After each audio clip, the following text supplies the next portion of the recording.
नमस्कार बच्चों, कैसे हैं आप सब। आशा करती हूँ आप सभी अच्छे होंगे, स्वस्थ होंगे, खुश होंगे और अपनी पढ़ाई भी अच्छे से कर रहे होंगे। तो जैसा कि आप सभी जानते हैं, मैं हूँ आपकी हिंदी की अध्यापिका और मैं स्वागत करती हूँ आप सभी का आईसीटी वर्चुअल क्लासरूम में। और आज हम यहाँ पर एकत्रित हुए हैं पढ़ने के लिए क्लास 7th की हिंदी।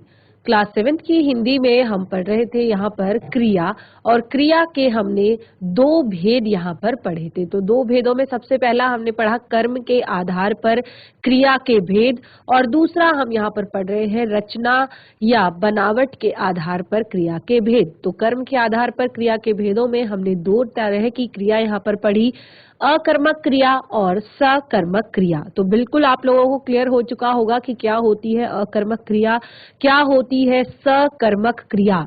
अ अर्थात बिना, स अर्थात साथ। तो जहां पर अकर्मक क्रिया होगी वहां पर कर्म उपलब्ध नहीं होगा, जहां पर सकर्मक क्रिया होगी वहां पर कर्म उपस्थित होगा। उसके बाद हम आते हैं रचना या बनावट के आधार पर क्रिया के भेदों को। यहाँ पर मैंने 5 से 6 भेद आपको बताए हैं क्रिया के रचना या बनावट के आधार पर। तो सभी भेदों को अलग अलग यहाँ पर पढ़ेंगे, कंटिन्यू करते हैं अपने अपने आज के सेशन को। बिल्कुल रेडी हो जाइए कॉपी पेन पेंसिल लेकर, क्योंकि ये बिल्कुल भी रटने वाली चीज नहीं है। आप इसको नोट डाउन करेंगे, पढ़ेंगे, समझेंगे और साथ ही साथ इसको बार बार रिवाइज करेंगे, प्रैक्टिस करेंगे, तभी आपको ये चीजें क्लियर हो पाएंगी। तो चलते हैं स्मार्ट बोर्ड की तरफ, शुरू करते हैं अपने आज का सेशन। सभी बच्चे ध्यान पूर्वक पढ़ेंगे और समझने का प्रयास करेंगे। तो हमने अपने लास्ट सेशन में यहाँ पर सकर्मक क्रिया और अकर्मक क्रिया की पहचान और सकर्मक और अकर्मक क्रिया के विषय में जाना। और यहाँ पर लास्ट में हमने एक पॉइंट अपना लिया, सकर्मक क्रिया के भेद। सकर्मक क्रिया के भेद। तो यहाँ पर सकर्मक क्रिया के भी हमने दो भेद बताए आपको, एक कर्मक क्रिया और द्विकर्मक क्रिया। एक कर्मक क्रिया और द्विकर्मक क्रिया। तो देखिए, जैसे कि आपको नाम से ही पता चल रहा है, यहाँ पर भी आपको कुछ भी रटने की जरूरत बिल्कुल नहीं है कि आप चीजों को रटो। आपको चीजों को समझना है, आपको नाम को समझना है। ठीक है, तो एक कर्मक क्रिया, हमने एक कर्मक क्रिया में क्या पढ़ा, हमने एक कर्मक क्रिया में पढ़ा कि जहां पर वाक्य में केवल एक कर्म होता है। ठीक है, जहां पर वाक्य में केवल एक कर्म होता है, इसीलिए हमने उसको एक कर्मक क्रिया कहा। ठीक है, जैसे माताजी खाना खिलाती है। माताजी खाना खिलाती है, एक कर्म केवल। माली पानी देता है। ठीक है, माली पानी देता है। अध्यापिका पुस्तक पढ़ाती है। ठीक है, तो इसी को हमने जब द्विकर्मक क्रिया के बारे में जब हमने पढ़ा, तो जिन क्रियाओं के साथ कर्मक यानी कि कर्म, जो द्विकर्मक यानी कि दो कर्म। ठीक है, तो ऐसी क्रियाएं जिनके साथ दो कर्म होते हैं वे द्विकर्मक क्रियाएं कहलाती है। ठीक है, जैसे कि वही एग्जाम्पल बिल्कुल हमने लिए, क्योंकि वहां पर एक कर्म था तो आपको जल्दी से समझ में आ जाए, आसानी से समझ में आ जाए, उसके लिए हमने यहाँ पर इस तरह का एग्जाम्पल लिया। माताजी बच्चे को खाना खिलाती है। माताजी बच्चे को खाना खिलाती है। इससे पहला वाला जो हमारा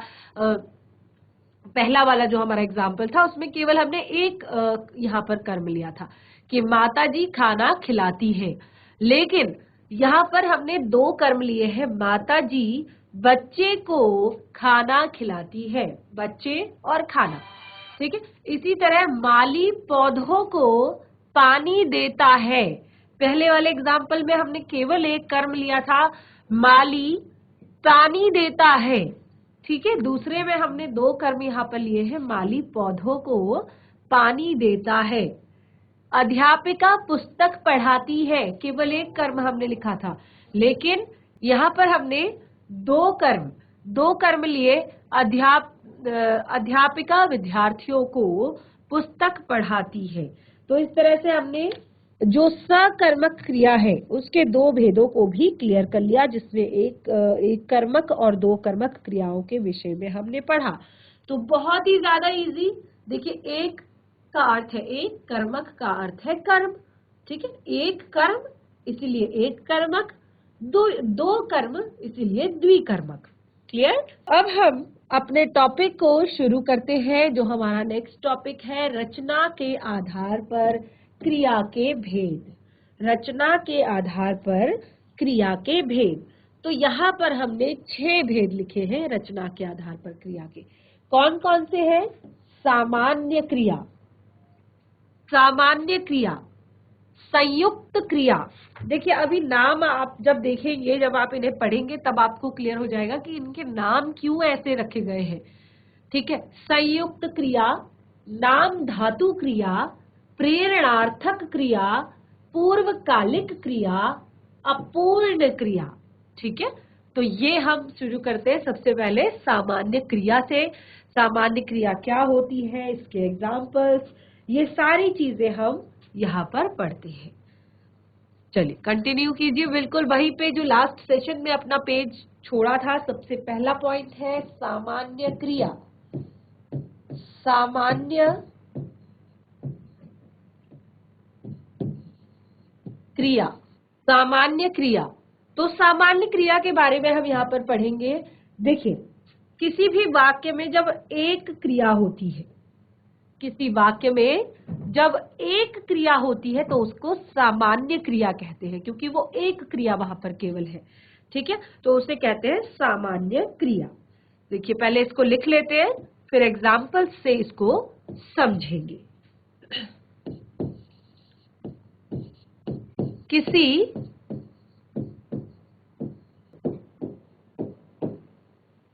एक ही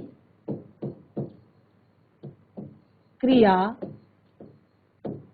हो, किसी वाक्य में एक ही क्रिया हो तो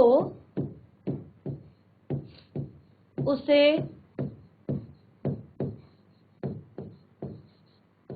सामान्य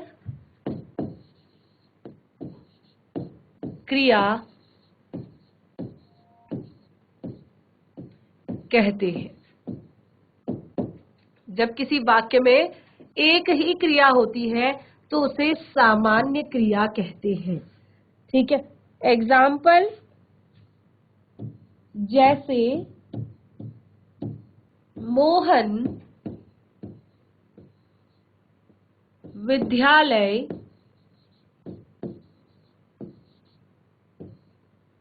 गया।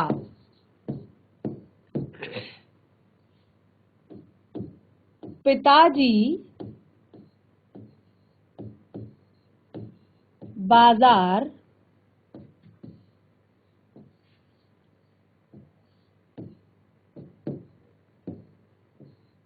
गए।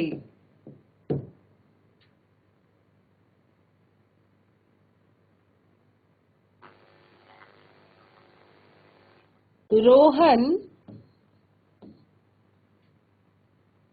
ने पुस्तक खरीदी।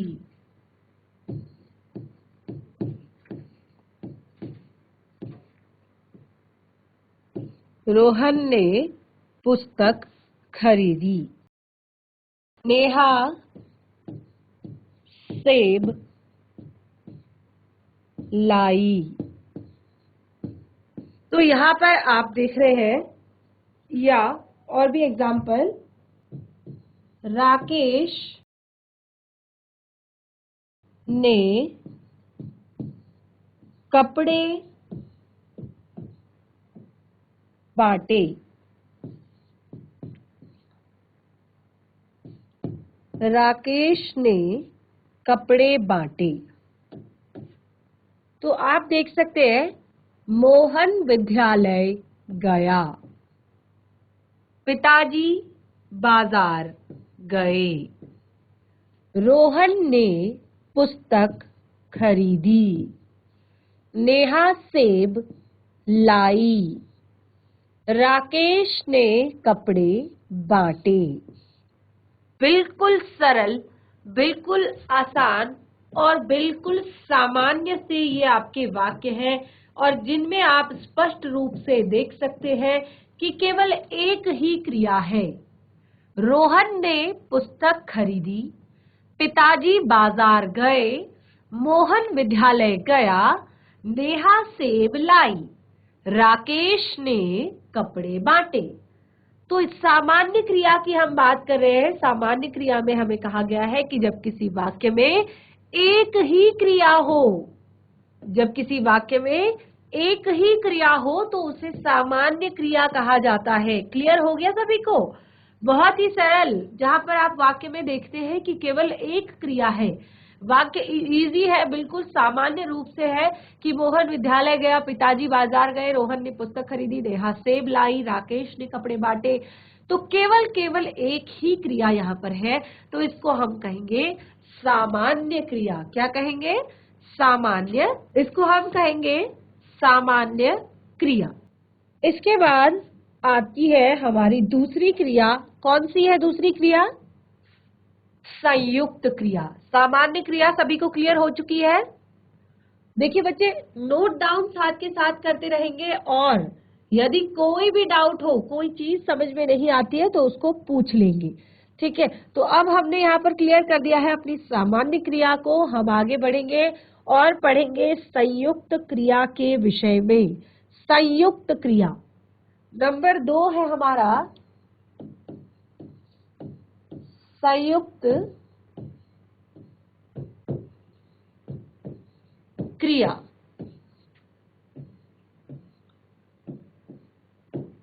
संयुक्त क्रिया, तो संयुक्त क्रिया क्या होती है कि देखिए, संयुक्त यानी कि जुड़ा हुआ होना। तो जब दो या दो से अधिक क्रियाएं, जब दो या दो से अधिक क्रियाएं एक ही विषय के बारे में बात कर रही हूं, एक ही कार्य का बोध करा रही हूं, यानी कि दो क्रियाएं हैं लेकिन बात वो एक ही कर रही है, किसी एक ही बात का हमें बोध करा रही है, तो उसे कहते हैं संयुक्त। यानी कि दो आपस में क्रियाएं हैं और एक ही बात को वो कह रही है, तो उन्हें कहेंगे संयुक्त क्रिया, जुड़ा हुआ संयुक्त क्रिया। फिर वो चाहे दो हो या दो से अधिक हो, लेकिन बात वो एक ही कर रही है, इसीलिए हमने उसको कहा संयुक्त क्रिया। ठीक है, इसीलिए हमने उसको कहा संयुक्त क्रिया। तो संयुक्त क्रिया की पहले यहाँ पर परिभाषा लिखते हैं, फिर एग्जाम्पल से इसको समझेंगे। नोट डाउन कीजिए साथ के साथ। जब दो या दो से अधिक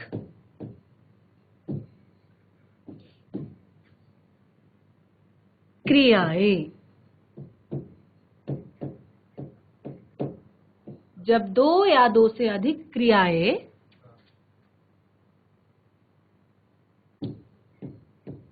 एक ही कार्य का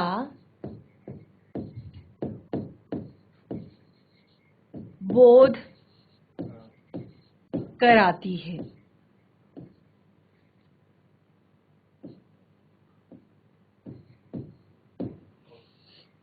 एक ही कार्य का बोध कराती है,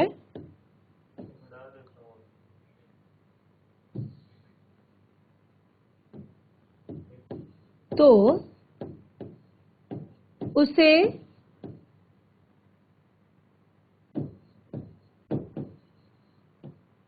संयुक्त क्रिया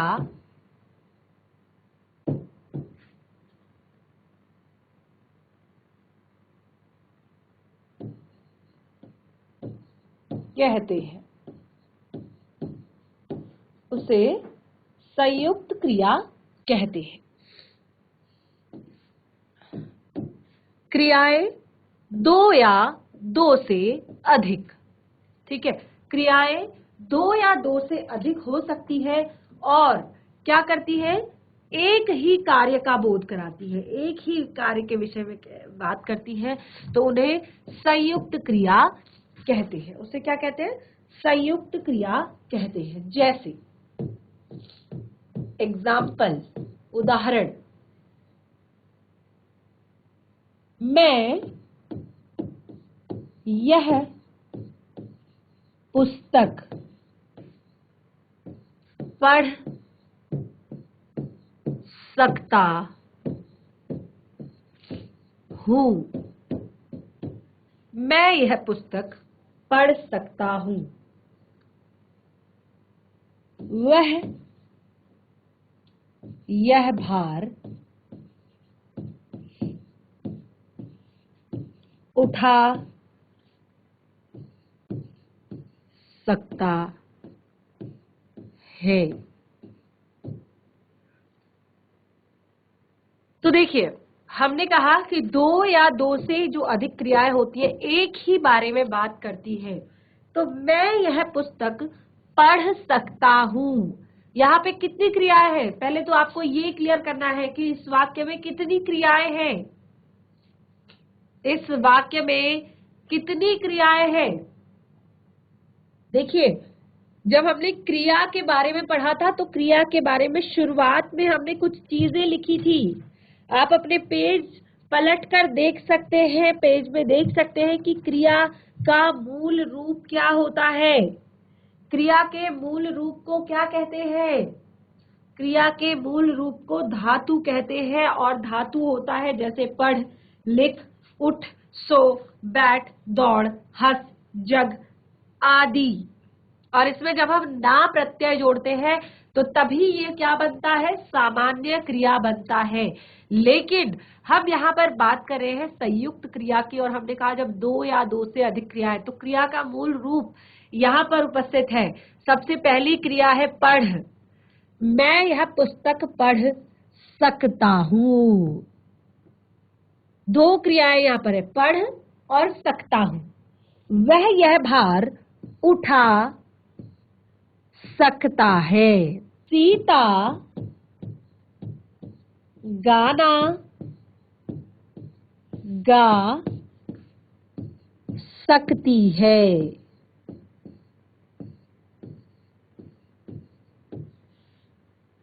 ठीक है, तो यहाँ पर दो दो क्रियाएं हैं। ठीक है, यहाँ पर क्रियाएं कितनी है? दो है, एक से अधिक क्रिया है, और बात एक ही हो रही है। किसी दूसरी बात के विषय में यहाँ पर कोई चीज है ही नहीं। मैं यह पुस्तक पढ़ सकता हूँ, कोई आप अलग नहीं कर सकते इन दोनों को। ये एक ही बात कह रहे हैं कि मैं यह पुस्तक पढ़ सकता हूँ, वह यह भार उठा सकता है, सीता गाना गा सकती है, मोहन चल सकता है। ठीक है, इसीलिए या मोहन दौड़ सकता है। तो ये सब क्या है?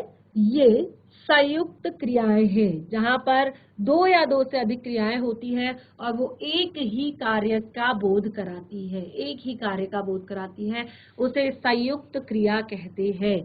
तो ये सब हमारी क्या है? संयुक्त क्रियाएं हैं, जो दो तो है लेकिन एक ही काम को दर्शा रही है, एक ही काम के विषय में हमें कह रही है। क्लियर सभी को? बहुत छोटी छोटी चीजें हैं, बहुत टफ नहीं है। आप केवल और केवल इनको समझने का प्रयास करेंगे, रटेंगे नहीं। देखिए, समझने का प्रयास करेंगे। आगे बढ़ते हैं।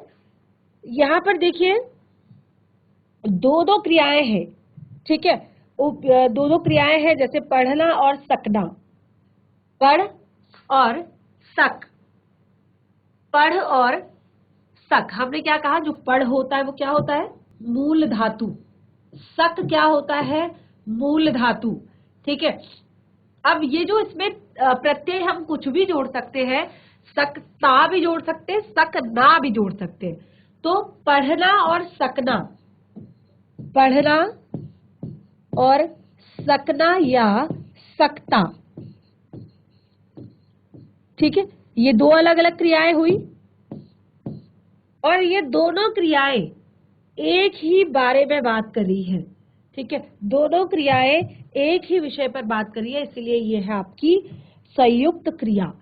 अब यहाँ पर कुछ सहायक क्रियाएं भी होती है। देखिए, ये संयुक्त क्रिया के साथ एक और क्रिया आती है जिसको रंजक क्रिया कहते हैं या सहायक क्रिया कहते हैं। देखिए, एक बार इसको समझ लेते हैं। छोटा सा ये टॉपिक है, बहुत ही ज्यादा, क्योंकि आप कंफ्यूज कर जाएंगे अगर आपको अलग से ये कहीं पर दिखेगा तो। इसको कहते हैं रंजक क्रिया। रंजक क्रिया, ठीक है। तो कंफ्यूज नहीं करेंगे अगर आप इसको अलग से देखेंगे कहीं पे। तो यहाँ पे आपको एक बार बता देती हूँ कि कुछ सहायक क्रियाएं मुख्य क्रिया के साथ जुड़ जाती है और उसके प्रभाव को बढ़ा देती है, ठीक है। यहाँ पर भी मतलब क्रिया एक से अधिक होगी और एक दूसरे से अलग नहीं होगी, यानी कि ये संयुक्त क्रिया की तरह व्यवहार करेगी। लेकिन जो पहली क्रिया होगी वो दूसरी क्रिया, जो पहली क्रिया होगी वो दूसरी क्रिया यानी कि मूल क्रिया के प्रभाव को बढ़ा देगी, ठीक है। तो इसीलिए इसको कहा रंजक क्रिया। इसको लिख लेते हैं एक बार। कुछ सहायक, कुछ सहायक क्रियाएं, कुछ सहायक क्रियाएं मुख्य क्रिया के साथ, मुख्य क्रिया के साथ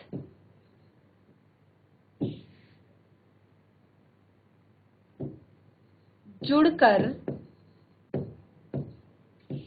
उनके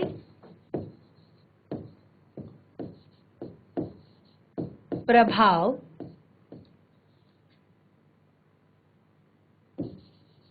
को बढ़ा देती है, उनके प्रभाव को बढ़ा देती है। कुछ सहायक क्रियाएं मुख्य क्रिया के साथ जुड़कर उनके प्रभाव को बढ़ा देती है और इन्हीं को, ऐसी सहायक क्रियाओं को ही रंजक क्रियाएं कहते हैं। इन्हीं सहायक क्रियाओं को रंजक क्रिया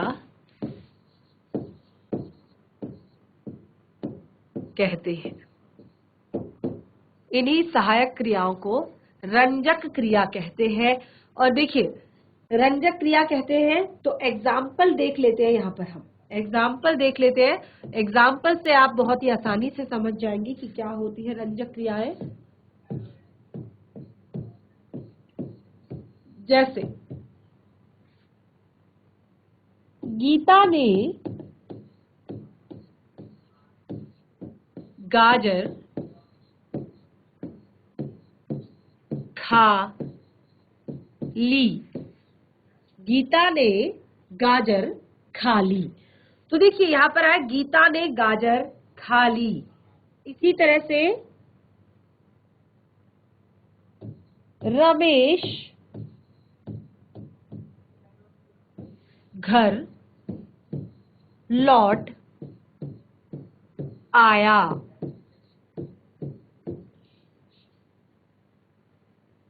अंशु कुर्सी पर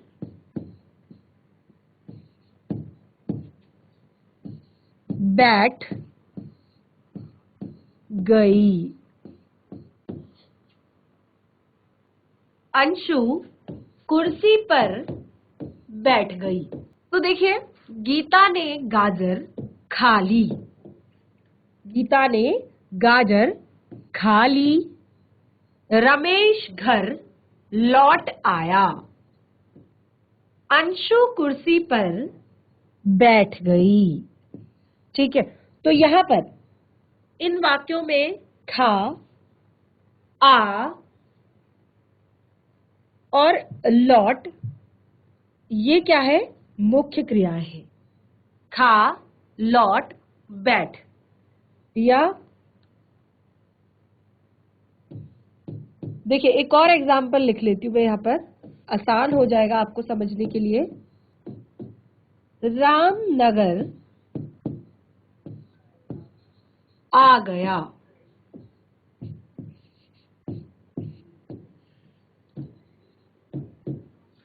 ठीक है, रामनगर आ गया।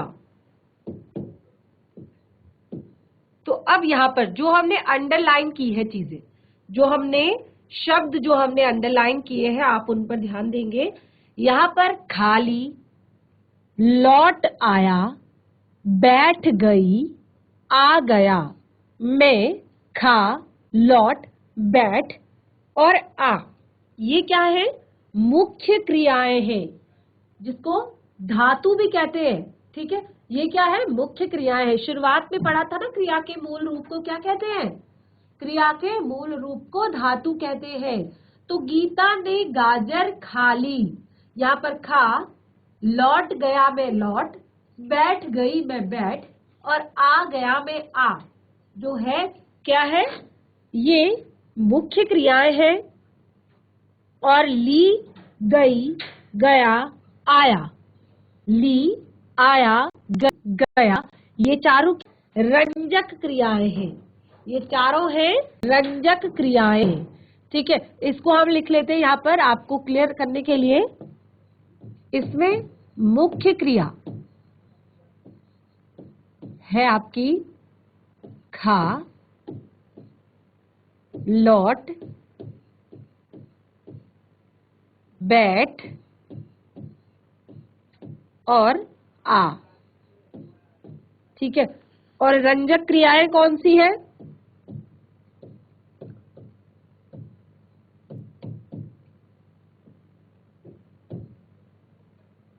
ली, आया,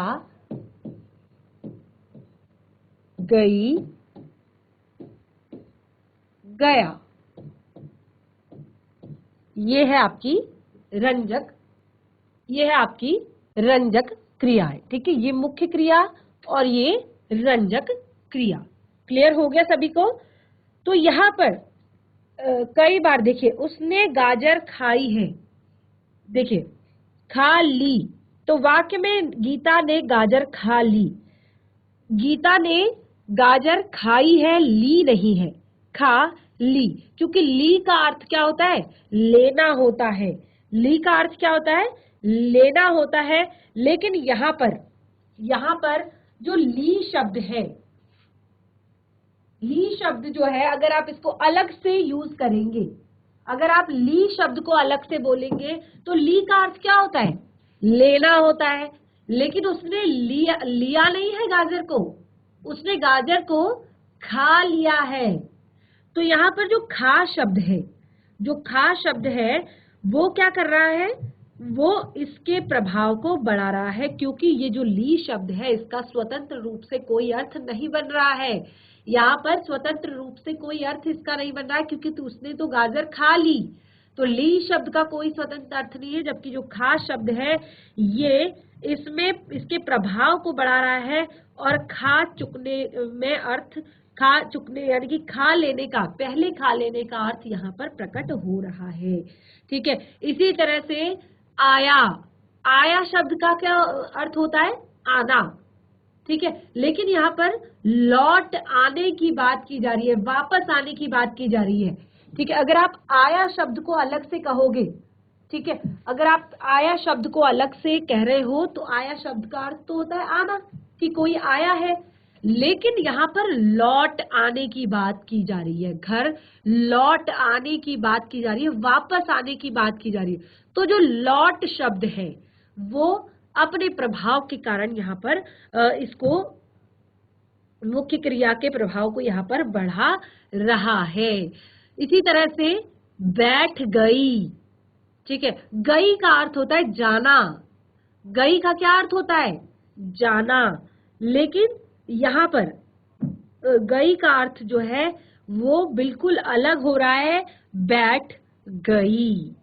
ठीक है, इसी तरह से आ गया, आ गया, तो गया का अर्थ क्या होता है? जाना। अगर आप गया शब्द का अलग से अर्थ पढ़ोगे तो गया शब्द का अर्थ होता है जाना, चला गया। लेकिन यहां पर आप प्रभाव देखेंगे मुख्य क्रिया का, आ गया। ठीक है, तो आ गया। तो इसी तरह से ये जो मुख्य क्रियाएं हैं ये क्या कर रही है, क्योंकि यहाँ पर जो रंजक क्रियाएं हैं, जो अंत में जो क्रियाएं हैं, इनका कोई भी स्वतंत्र अर्थ नहीं है, बल्कि ये मुख्य क्रिया के प्रभाव को बढ़ा रहे हैं। ये मुख्य क्रिया के प्रभाव को बढ़ा रहे हैं यहाँ पर। ठीक है, क्लियर हो गया सभी को? क्लियर हो गया सभी को कि रंजक क्रियाएं क्या होती है? अगर आप देखिए इन सब क्रियाओं के अलग अलग से अगर आपको ये लिखे रहे शब्द ली, आया, गई, गया, तो बिल्कुल आपको उल्टा अर्थ इनका निकल रहा है। लेकिन अगर आप मुख्य क्रिया के साथ इस तरह से अगर आप यहाँ पर यूज कर रहे हैं तो ये क्या हो रहा है कि आपकी जो मुख्य क्रिया है उसके प्रभाव को बढ़ा रहा है। ठीक है, गीता ने गाजर खा ली, खा चुकने की बात हो रही है। रमेश घर लौट आया, वापस आने की बात हो रही है, वापस लौट कर आने की बात यहाँ पर हो रही है। इसी तरह से रामनगर आ गया। ठीक है, रामनगर आ गया, तो गया शब्द को अगर हम अलग से पढ़ेंगे तो गया का अर्थ होता है जाना, और आ गया तो आ गया यानी कि हम रामनगर पहुंच चुके हैं, रामनगर शहर जो है वो हमारे नजदीक आ गया है। ठीक है, तो ये है रंजक क्रियाएं। अब देखिए अभी तक हमने केवल 2 क्रियाएं यहाँ पर पढ़ी है, कौन कौन सी? सामान्य क्रिया और संयुक्त क्रिया। क्योंकि संयुक्त क्रिया में हमने ये कहा था कि यहाँ पर हमें 2 क्रियाएं मिलती हैं। संयुक्त क्रिया में 2 या 2 से अधिक क्रियाएं होती हैं, और ये क्या करती है, ये एक ही काम का बोध कराती है। तो वही सेम हमने यहाँ पर आपको बताया, लेकिन यहाँ पे कुछ अलग डिफरेंट चीज थी, इसीलिए हमने इसको आपको यहाँ पर अलग से क्लियर किया है। ये कोई आप कंफ्यूज ना हो कि ये रंजक क्रिया क्या है, इसीलिए हमने इसको यहाँ पर लिया है। अब हमारा नंबर 3 जो आता है वो है नाम धातु क्रिया। नंबर 3 हमारा आता है नाम धातु